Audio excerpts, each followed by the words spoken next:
Как вы говорили, нужны именно специалисты среднего звена для обеспечения инфраструктуры, а минеральные воды – крупный транспортный узел. О развитии внешних связей говорили у Музея Северокавказского федерального университета. Сотрудничество с другими странами, в том числе ближайшими соседями, один из приоритетов. Поэтому визит министра просвещения Республики Абхазии Ханы Гунба стал логическим продолжением намеченного сотрудничества. Это вклад в укрепление гуманитарных, образовательных, научных связей между Россией и Абхазией, близким соседом, историческим партнером нашей страны.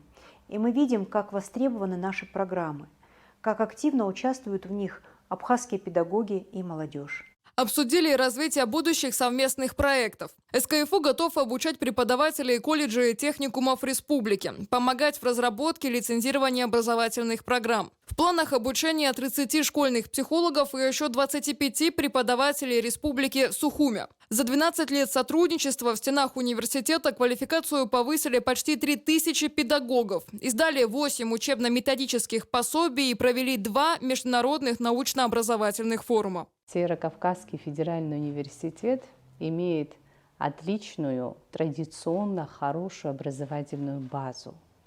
Соответственно, полагаясь на эту сильную образовательную базу, мы рассчитываем и дальше повышать профессиональную квалификацию наших педагогических работников, улучшать среднепрофессиональное образование в Республике Абхазия, которое за последние годы становится очень актуальным. Стороны совместно работают и над воспитанием подрастающего поколения. Уже на протяжении 5 лет школьники обоих государств принимают участие в международном конкурсе «Корни слова». Молодежь показывает знания в русской и абхазской истории, культуре и фольклоре, сохраняя общую историческую память. Наши две страны объединяет, во-первых, общее историческое прошлое.